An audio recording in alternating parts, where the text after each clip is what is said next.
Halo Bapak Ibu, rekan-rekan aparatur sipil negara di seluruh Indonesia, selamat datang. Dalam beberapa menit ke depan, kita akan ngobrolin soal aset kita yang paling berharga di era digital, yaitu data. Ini bukan cuma soal angka atau laporan yang numpuk loh, tapi soal fondasi untuk setiap kebijakan yang kita buat, biar tepat sasaran dan pelayanan publik yang bikin kita bangga. Yuk kita mulai.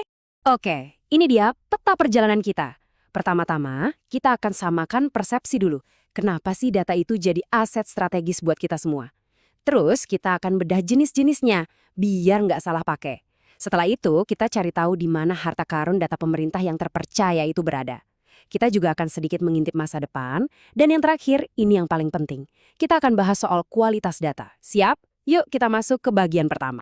Baik, kita mulai dari yang paling dasar ya. Mungkin selama ini ada yang berpikir kalau data itu cuma urusannya teman-teman di bagian statistik atau perencanaan.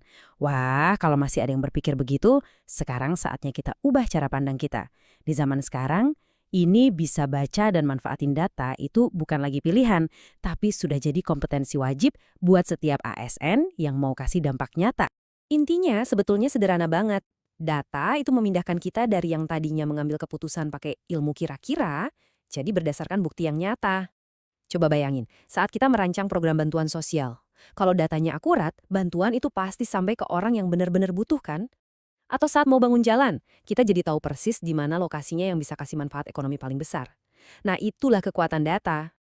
Tentu saja, sebelum kita bisa memasak sebuah kebijakan yang baik, kita harus kenal dulu dong sama bahan-bahannya.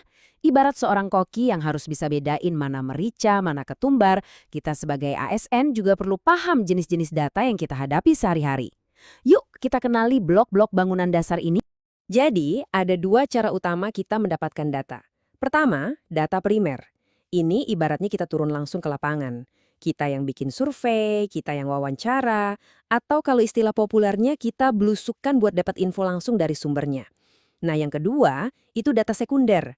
Ini artinya kita pakai data yang sudah dikumpulkan oleh pihak lain. Misalnya kita pakai laporan dari kementerian, tetangga, atau data dari BPS. Keduanya sama-sama punya kekuatan, tergantung kita butuhnya untuk apa. Selanjutnya, kita bedakan berdasarkan bentuknya. Ada yang namanya data kuantitatif. Gampangnya, ini semua yang bisa dihitung pakai angka. Berapa banyak, berapa persen, misalnya 80% warga puas dengan layanan kita. Tapi angka itu kan nggak bisa menjawab kenapa mereka puas. Disinilah peran data kualitatif. Data ini bentuknya deskriptif, berupa cerita di balik angka yang kita dapat dari wawancara atau observasi. Ingat ya, angka tanpa cerita itu buta, tapi cerita tanpa angka itu bisa jadi nggak punya dasar yang kuat. Kita butuh kedua. Oke, sekarang kita coba gabungkan keempatnya biar lebih kebayang. Saat Anda dan tim menyebar kuesioner survei kepuasan, itu adalah data primer dan kuantitatif. Tapi saat Anda mengutip angka kemiskinan dari laporan resmi BPS, itu jadi data sekunder dan kuantitatif. Begitu juga dengan data kualitatif. Kalau Anda wawancara langsung penerima bansos, itu primer. Tapi kalau Anda menganalisis narasi dari laporan tahunan instansi lain, itu sekunder. Memahami matriks ini penting banget loh, supaya kita tahu pendekatan mama yang paling pas untuk menjawab setiap tantangan pekerjaan kita. Oke, kita sudah kenal jenis-jenis datanya. Pertanyaan berikutnya, di mana kita bisa menemukan harta karun ini? Sebagai abdi negara, integritas data itu nomor satu. Kita nggak bisa asal ambil data dari sumber yang nggak jelas. Kita harus selalu merujuk pada sumber yang resmi dan bisa dipertanggungjawabkan. Mari kita lihat siapa saja mitra utama kita dalam urusan data ini. Anggap saja ini adalah 3 pilar utama data kita di pemerintahan. Kalau butuh data kependudukan, ekonomi, atau inflasi secara nasional, rujukan utamanya ya BPS. Kalau kita lagi menyusun rencana pembangunan, baik jangka menengah atau panjang, data dari Bappenas itu kuncinya.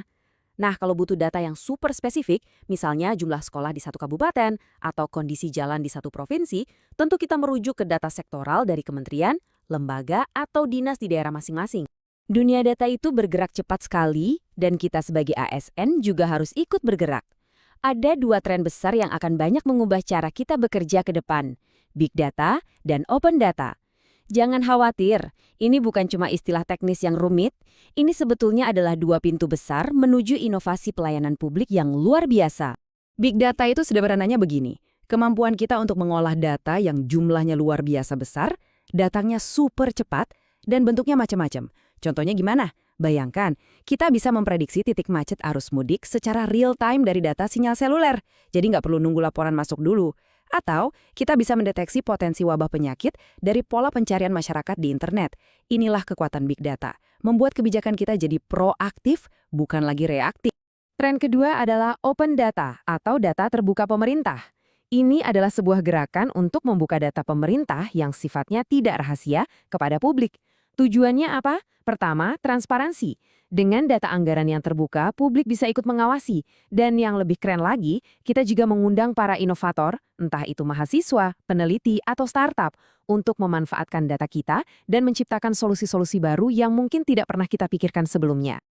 Kita sudah bahas soal jenis, sumber, dan bahkan masa depan data. Tapi semua itu tidak ada artinya tanpa satu hal ini, kualitas. Kita bisa saja punya data sebanyak lautan, tapi kalau isinya sampah, maka kebijakan yang dihasilkan pun akan menjadi sampah. Ini prinsip yang harus kita pegang teguh. Garbage in, garbage out. Lalu, gimana cara praktisnya menjaga kualitas data? Gampang. Biasakan diri kita untuk menjadi detektif data. Sebelum pakai data apapun, coba tanyakan 4 hal ini. Pertama, sumbernya dari mana? Kredibel nggak? Kedua, datanya akurat nggak? Coba cek silang dengan sumber lain. Ketiga, datanya lengkap nggak? Ada yang bolong-bolong atau hilang? Dan keempat, datanya konsisten nggak dari waktu ke waktu? 4 pertanyaan sederhana ini adalah penjaga gawang bagi kualitas pekerjaan kita. Saya ingin kita semua berhenti sejenak dan meresapi kalimat ini. Ini adalah inti dari semua yang kita bahas dari tadi. Tugas kita sebagai ASN adalah menjadi mercusuar yang memandu arah pembangunan dan pelayanan. Dan bahan bakar dari cahaya mercusuar itu adalah data yang berkualitas. Tanpanya, kita semua hanya akan berjalan meraba-raba di dalam gelap. Sebagai penutup, saya tidak akan memberikan kesimpulan, tapi sebuah pertanyaan reflektif untuk kita semua. Setelah ini, coba lihat kembali pekerjaan Anda. Data apa yang ada di meja Anda saat ini? Berdasarkan apa yang sudah kita pelajari bersama, langkah kecil apa yang bisa Anda ambil besok untuk menggunakan data itu secara lebih baik? Ingat, perubahan besar selalu dimulai dari langkah pertama yang kecil. Selamat berkarya untuk Indonesia.